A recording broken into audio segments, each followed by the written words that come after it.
Welcome to City Speak with Clarence Anthony. I'm Lauren Lowry, Director of Housing and Community Development at National League of Cities and co-lead of the Housing Supply Accelerator. As a bonus episode this month, we're sharing a conversation on housing supply between National League of Cities CEO and Executive Director Clarence Anthony and the Director of Public Affairs with the American Planning Association, Emily Pasi. NLC and the American Planning Association partnered to create the Housing Supply Accelerator Playbook, Solutions Systems Partnership. The playbook is a resource designed to support communities in navigating their housing supply challenges and a call to action to embrace complexity and champion collaboration. The conversation originally aired as an episode of the APA podcast. Enjoy this thoughtful conversation about housing supply and find more about the Housing Supply Accelerator at nlc.org.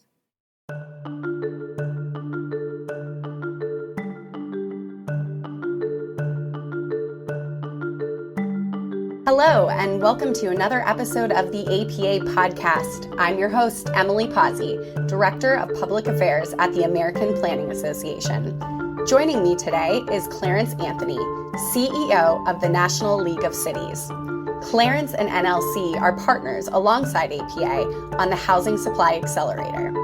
The Housing Supply Accelerator is a national campaign to improve local capacity, identify critical solutions, and speed reforms that enable communities and developers to work together to produce, preserve, and provide diverse, attainable, and equitable housing by realigning the efforts of public and private stakeholders in the housing sector to meet housing needs at the local level.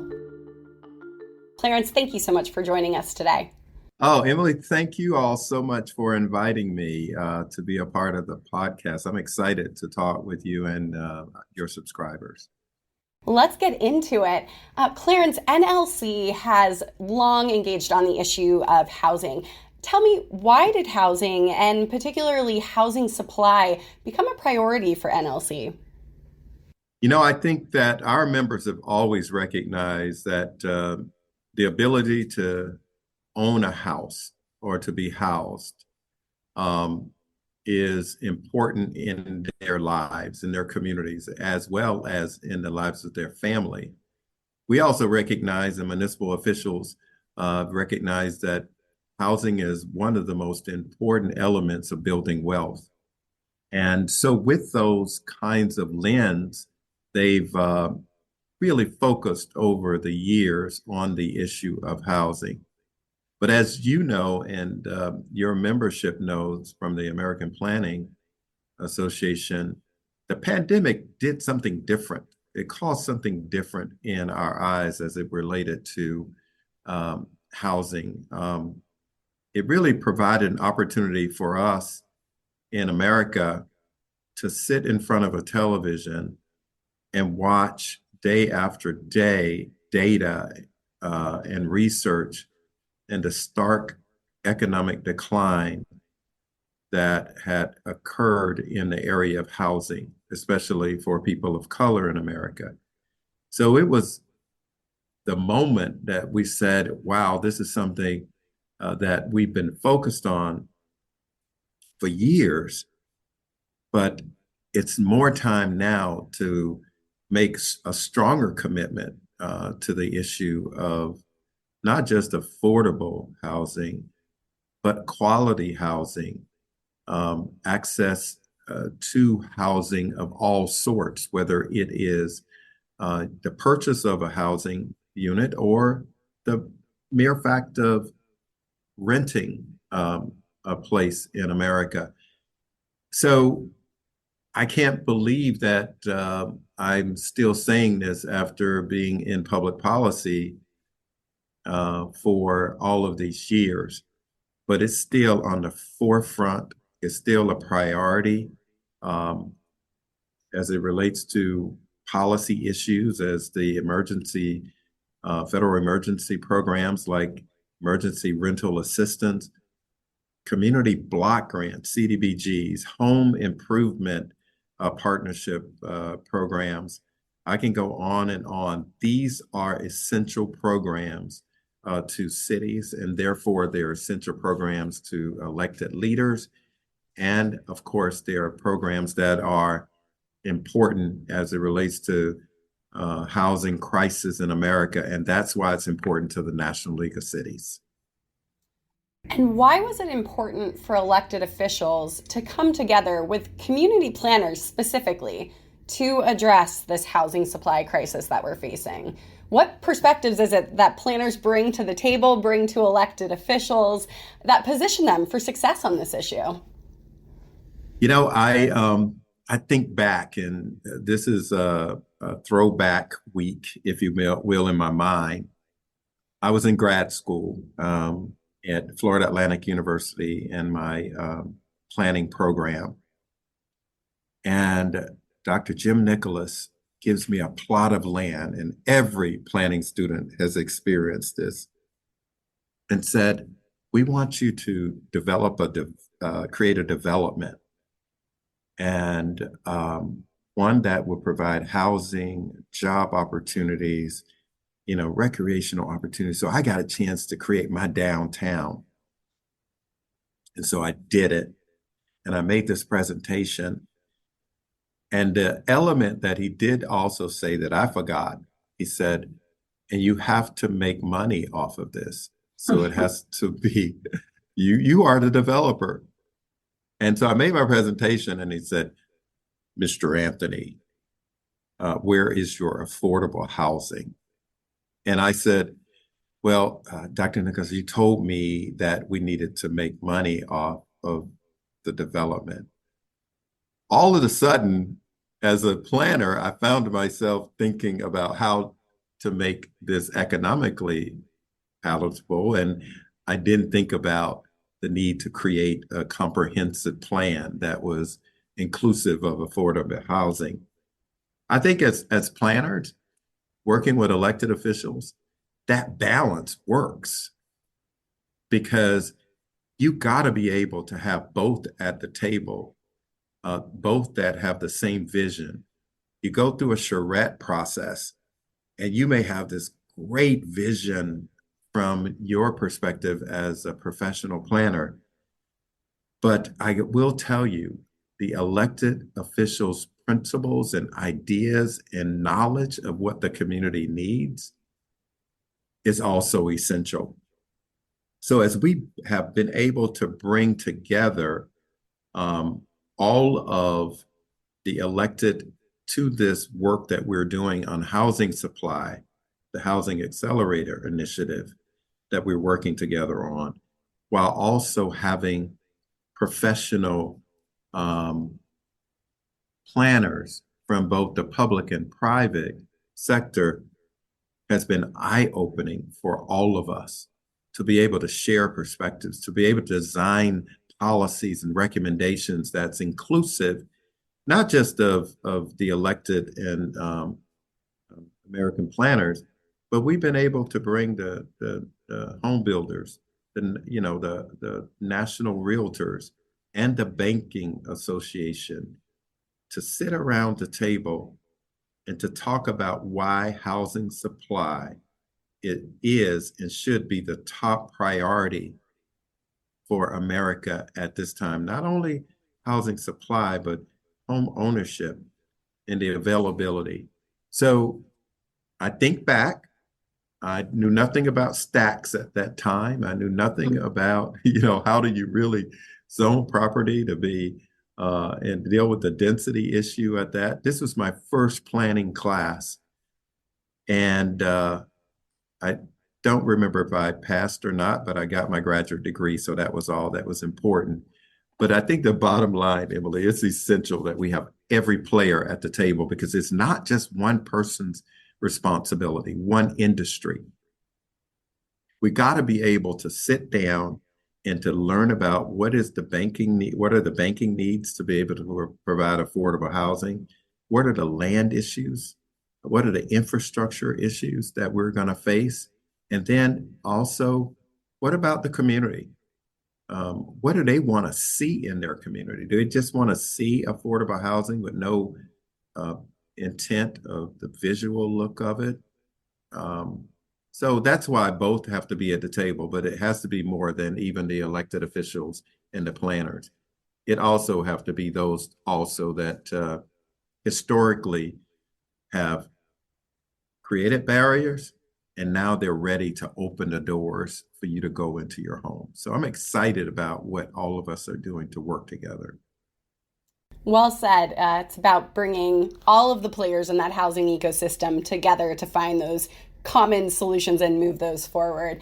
You hit on barriers a little bit, and I want to explore that in a little more detail. What barriers do local elected officials face to building more housing, and what do you need specifically to overcome those obstacles? I do think we have a major responsibility to prioritize the issue of housing in communities all over America. Because this conversation, if I'm honest, sometimes point fingers at the elected or the government level, talking about the zoning issues or the permitting issues, time to get permits. I think that the real opportunity here for municipal issues is to set a table and talk about what your responsibility is as an elected in your fiduciary responsibility to carry out housing policy in your community. I think the first thing we think about is we have a responsibility for the health and safety of those residents that live in that community. In our inspection process, in our zoning processes, in our approval process,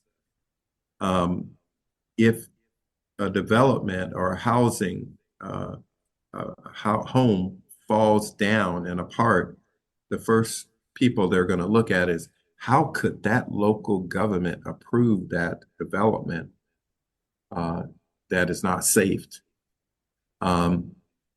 Also, why are they approving these projects that are all on top of each other with the church on one side and a nightclub on the other side next to a school? I could even go further, next to a school with my house, my personal house. Now that's really bad, but that's the fiduciary responsibility that we have to make sure that whatever we approved is coming to the community that we live in, the place that we want to call home. However, there are some ways that we can work to make sure that the community recognize that we do take that responsibility serious. One is what we got to do: public outreach and public education at the beginning of the process. Let's make sure that we engage the community on the land use issues. Let's make sure that we talk to the developer, the bankers, to make them understand what process that we are and need to go through in order for this project to be approved. I think that we also need to educate everyone about our policy process in advance so that you can put together your financing and your planning of your construction in line with the local government's programming and process. I also think that to overcome this, we got to make sure that we create an intergovernmental framework to make sure that we talk about what housing supply we want to preserve and what housing supply we want to improve. Again, all of this is about communicating, because I think that a lot of times most don't understand that we have a real fiduciary responsibility to create a community that is inclusive in housing, inclusive in our workforce, inclusive in our representation, and most importantly, create a place that people can call home. no matter your background or your zip code or who you pray to, it should be a place that you can call home. And I think that elected officials feel that they have a responsibility to do that. But where we're not, we need to hear it and work with those other partners to make sure that they have the tools and techniques they need to be able to achieve their goals of building homes that are acceptable in our communities.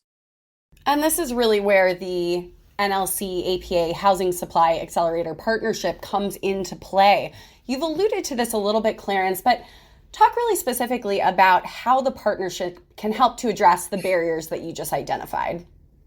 You know, I don't know if people recognize this, but this was the first time this has ever happened, ever in America, in the world. You know, I always have to go bigger than neighborhoods in the world. The world, it really did. It was an opportunity for us to address the barriers, to talk through those challenges. And at the national level, the Housing Supply Accelerator, it just allowed city leaders and local leaders, elected and community planners, to provide their perspective, to have a conversation, to learn from each other in a collegial manner, and to ask questions about why you're doing that, the role of cities and the role of the private sector in regards to helping to create or address the shortage. Just imagine that, sitting at a table having a conversation in 2024 and not pointing fingers, but looking for solutions. And so it aligned these stakeholders in a way to really focus on the pipeline that had not been done in the past. And I could tell you what I learned there was that if we put our heads together, we can come up with shared thinking, two, shared responsibility to move the needle at the local level, to produce, preserve, improving housing supply for everybody in America. And I can tell you, I wasn't the easiest person to just sit there and listen to one sector blame local government. I pushed back, and then they responded. But most of all, I can tell you, I learned a lot on the finance side that I had not learned before from a developer's perspective. I also learned that it was really tough on planning professionals because you focused on the land or the community, specifically from a professional perspective. However, there's also the community and political perspective that also is mixed into decision-making. We achieved our goal in setting that table. And I know that we'll continue to do that in the future. Yeah, beyond these really fruitful conversations that were had across 4 convenings last year with the core partners you talked about, one of the key outcomes was the Housing Supply Accelerator Playbook. How will the policy recommendations and solutions identified in this playbook help elected leaders and planners overcome their housing shortage challenges? Yeah, first of all, we just went through basketball playoffs. We've gone to the other playoffs with the college. And so a playbook is important right now for all of us to think through. But one of the things, if you think about the playbook of those teams, the first thing is it's different for every team. Whether it's, South Carolina, Iowa, LSU, all of those teams are different. So the playbook has to be different. We recognize that it's a resource for local leaders and planners who want to address housing supply challenges in their community, for their team, for their cities. And this is a resource for both the public and private sector who really deal with the productivity of housing, again, in their cities, towns, and villages. And those who will read it and use it will see where they play a role in trying to achieve housing. Whether they're going to be the guard, whether they're going to be the three-point shooter, they got to be at the table on the court playing the game. I know that a lot of folks are going to say he is stretching this football analogy big time. But you really think about it, it really is. I mean, you can play offense all you want, and you can lose what we're trying to achieve. You got to have defense. You got to have the right players. We got APA, NLC, bankers, realtors, home builders on the team. And so now all we got to do is get out there and work together to achieve housing supply. I think my analogy, if nothing else, says this: we need to make sure that people recognize in their communities that one size does not fit all. This playbook is not prescriptive for every community. Every recommendation won't work in every community, but it acknowledges the unique challenges that communities face. I'd say it recognizes that there are different markets in communities, financial needs in communities. So it's just a range of ideas and solutions that can be tailored or adapted to your community. But the bottom line, we encourage local leaders to engage with housing-related stakeholders, both public and private sector, and gain a deeper understanding of their local housing supply challenges, and encourage cities to seek to learn from peer cities. Again, I love that the playbook includes options for cities to consider as they think through solving their construction and development and finance and land use and regulation challenges. You know, different regions even have different challenges. We got some examples from Kirkland, Washington. The city of Kirkland developed 2 innovative programs to enhance housing options and promote sustainable construction practices within their community. The pre-approved detached accessory dwelling unit program offers homeowners a streamlined process to add affordable living space to their properties by using pre-approved plans. They benefited from expedited permitting review and reduced design fees. You know, and I think that those are the kinds of initiatives that we need to think about. How can you pre-approve certain pieces of the program? Jackson, Mississippi have major challenges with their housing, quality as well as supply. But they partnered with the Mississippi Manufactured Housing Association, Rosemont Human Services, and the Neighborhood Assistance Corporation of the region. And they launched an initiative to boost quality, affordable housing options through manufactured home. So again, the playbook is not one size that fit all, but there's some ideas that you can pick through and say, that looks like my community. It could work in my city. And that's the whole goal through this collaboration that we've had with APA.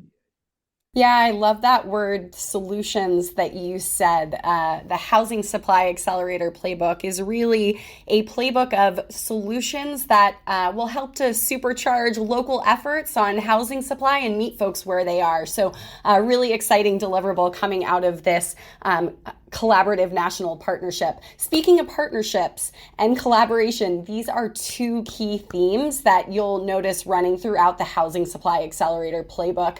Clarence, why is it important that elected leaders, community planners, home builders, realtors, and bankers come together now to have these really hard conversations and to embrace this kind of shared vision and agenda for local progress on housing supply?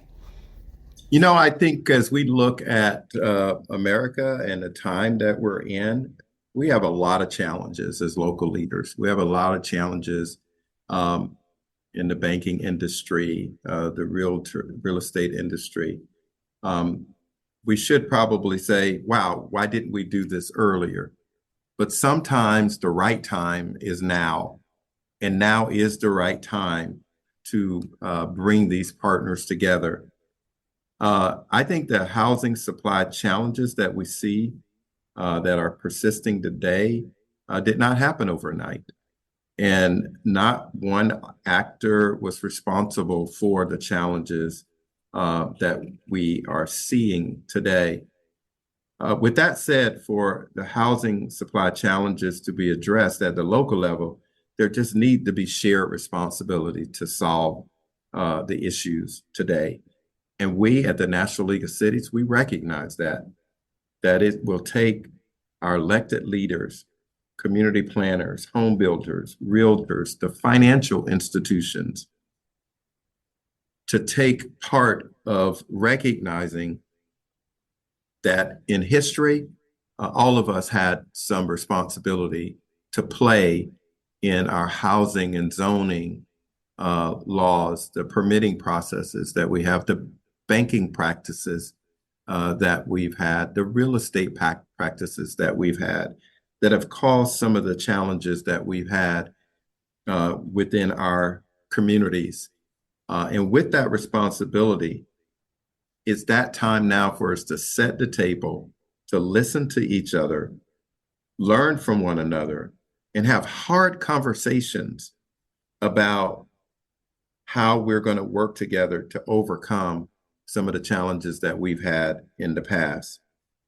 We got to, I would use the word, embrace a common vision about what we want in our community and understand that we're not going to agree on everything, but we can find actionable ways to come to some consensus that gets to the bottom line of this dream that everybody in America has when they were little. I want a home. I want a place that I can raise my kids. I want to be able to drive into a community, drive into my garage or my parking spot and say, I live in this city, I live in this community, and I'm going to help to improve that community. But when you don't have an investment in a place and you don't have something that you feel like you can build wealth and grow your wealth and grow your family and look across the street and see a park or a place that you can buy your morning coffee, that's not a place that you're going to call home. We have to be committed to working with stakeholders to help people achieve that dream. Well, that's what I'm about in my role every day, is to be able to think about how do we create those kinds of strategies that can help people live that dream and build their wealth for their family. And what does this work with a broad coalition of core partners mean for future local, regional, and state efforts modeled on the Housing Supply Accelerator? Well, I think it means to the National League of Cities and me and APA and others that we're finally getting on the same page, that we're finally not pointing fingers at each other, but we're pointing at each other saying, so how are you doing that? We're working with each other to be able to create ideas that we can share. We're working through a coalition to create a framework for both the public and private sectors that we can do this at a national level. We're not asking the federal government to help us solve this issue. We're not asking the state government to solve this issue. We're working with local leaders, national home builders and local home builders, and we're proposing that we create this coalition that works across construction, development, finance, land use, and regulations, and workforce and infrastructure issues to address affordable housing and the supply shortage in America. Again, this has never happened ever. And I hope that we can continue to create this table that we may, in fact, think that we actually forgot a partner that we should invite next time. It can be neighborhood groups that can be at the table. Community development corporations could be at the table. We can dream about who else should join this team that we've created and see if, in fact, we got the right people on the team at the table to come and address this major challenge we have in housing supply. Well, I can say at APA, we're encouraged because we're already seeing some of our chapter organizations and individual members asking the question, coming up with proactive ideas around how we can make this table bigger, build these collaborations out at the local and other levels. So very, very exciting work here that we hope continues and spurs more of here in the future. Clarence, what's next for NLC's work on housing and the Housing Supply Accelerator Partnership? Well, this work is something that I'll share that says that, again, it didn't happen overnight, and we need to continue to do this work in partnership with the American Planning Association.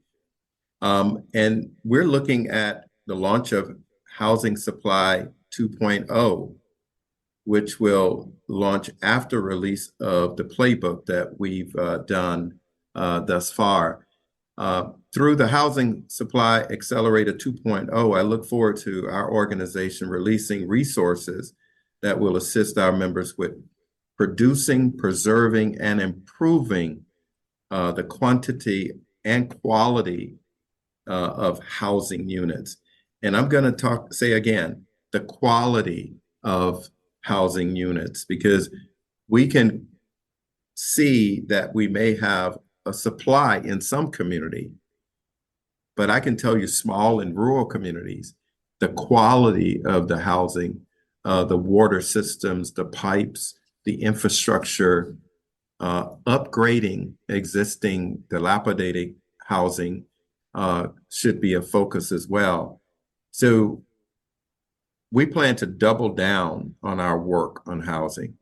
We're going to continue to release resources and technical assistance that will help our city leaders make decisions to tackle this tough issue, especially around evictions, homelessness, working with institutional investors, looking at the issue of displacement. So there's so many other topics that I think APA, as well as our other partners, can help inform this work as a team. And if we do this together in the way that we know that we could achieve this goal, we will be the national champions every year, Emily, and we'll be able to hold up our arms every year with that trophy and say, okay, this year we won, and then next year we will win. And I believe that we will be the MVPs with this program, and everybody is going to see what we did, and they're going to try to model their partnerships the same way that APA and NLC has done. That's my vision. And I'm sticking to it, and I'm excited about it. Clarence, I love how you managed to pull that sports metaphor all the way through this to the very end. Incredible. Well, APA certainly shares your commitment to tackling the nation's most difficult housing challenges before us, certainly housing supply first and foremost. And thank you, sir, for your time. Once again, joined today by Clarence Anthony, NLC CEO. Clarence, thank you again for your time. And thank you all for having me. And let's keep this partnership going. I'm so excited about it. Thanks for listening to another episode of the APA podcast. Visit APA's website to learn more about the Housing Supply Accelerator. To hear previous episodes, visit us at planning.org/podcast. You can also subscribe to the APA podcast on Apple Podcasts, SoundCloud, Spotify, Overcast, or wherever you get your podcasts.